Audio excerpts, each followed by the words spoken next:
New reaction today from lawmakers over President Trump's high-stakes summit in Beijing, where the president claimed major trade wins, but has given few specifics on what was actually agreed to behind closed doors. The talks with Chinese President Xi Jinping also centered on the war with Iran and the Strait of Hormuz, but the two superpowers failed to reach agreement on ending the conflict. I don't think we need China's support. I think the fastest way to end the war in Iran is just to stop digging a hole even deeper. And that's what we should do right now. Gas and other prices are going through the roof. He says he's not thinking about American finances, and he's gotten into this in this war that's making us less safe. So, no, we don't need China to get us out. We just need to end it. Well, the president was, I think, pleased with the outcome of the visit. He thinks it was a big success, and the people that were on that trip agree. We have laid the groundwork, I think, for a new trade agreement. Joining me now is Illinois Congressman Raja Krishnamoorthi. He serves on the House Oversight and Intelligence Committees and is a member of the Select Committee on U.S.-China Competition. Congressman, it's good to see you again, sir. So the president said he struck fantastic trade deals during his visit, but few details have emerged on what the two superpowers actually agreed to. Were there any breakthroughs reached on key issues like tariffs and technology? I don't think so. Few details have emerged about these supposedly fantastic deals. All I know is that two things are definitely the case. One is that I think that we committed stumbles with regard to Taiwan, and basically we're potentially risking conflict and war because we are lowering our deterrence through a lot of loose talk about Taiwan, and Xi Jinping really pressed Trump hard on this issue. And unfortunately, I think Trump might have stumbled in a very dangerous way.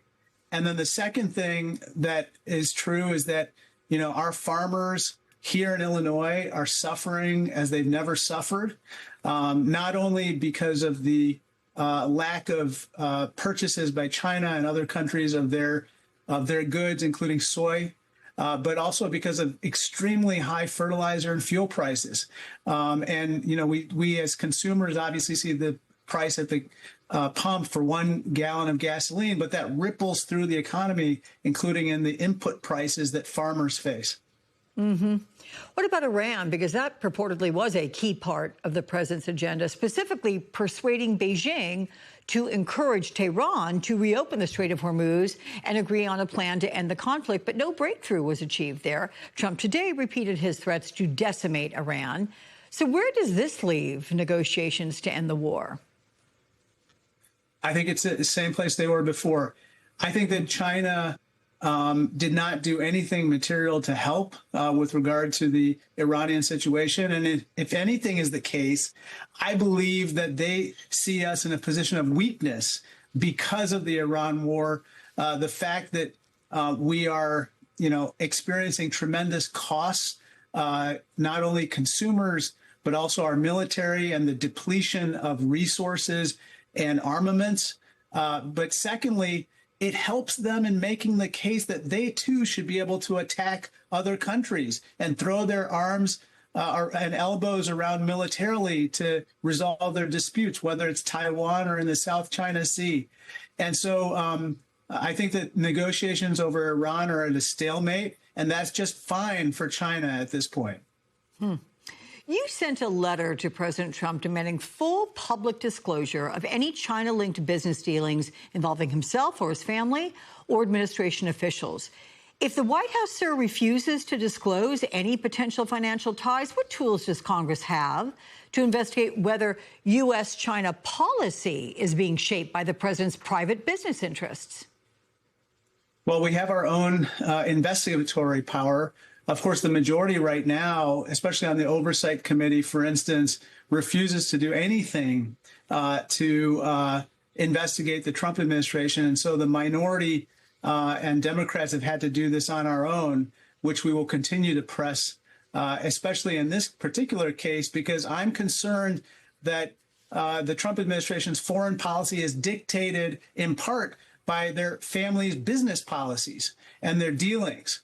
And I'm concerned that the Chinese, along with others, know this, and therefore, you know, we operate our foreign policy at the public's expense, the American public's expense, to profit the Trump family. Let me switch gears a moment here because CIA Director John Ratcliffe met with former Cuban President Raul Castro's grandson and top officials. That happened Thursday in Cuba, where he told them the U.S. is prepared to seriously engage on economic and security issues, but only if Cuba makes fundamental changes. And this is as the Associated Press is reporting. The Justice Department is preparing to indict Raul Castro for his alleged role in the 1996 shoot-down of 4 planes operated by an exile group, and as a U.S. energy blockade sends that country into a severe economic and humanitarian crisis. What more do you know about what the administration is planning here?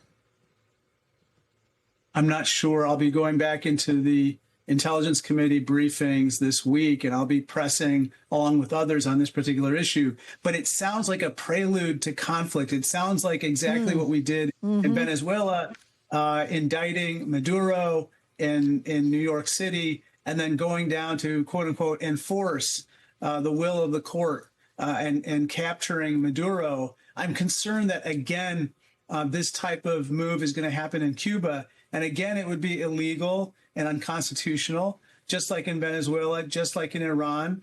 And so we in Congress have to preemptively take action, whether it's in blocking certain appropriations or nominations to the administration, or in enacting the War Powers Resolution preemptively now. Let me also ask you about what's happening this week with the Oversight Committee interviewing the prison guard, that's tomorrow, who was allegedly the last person to see Jeffrey Epstein alive, and then Thursday, a former personal assistant of the convicted sex offender.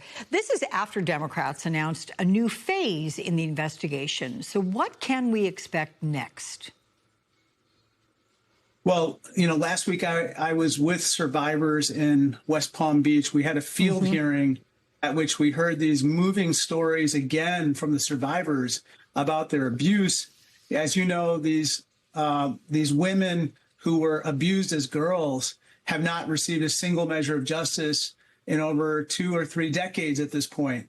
And so we want to make sure that they are at the center of any investigation going forward. And we were able to discover a little bit more about what they know about Miss Sarah Kellen, who's on your list of people who are coming up for a deposition. I think that's going to be an important one because Kellen was an assistant to Maxwell and Epstein in scheduling these supposed massages, as well as, scheduling and preparing this abuse.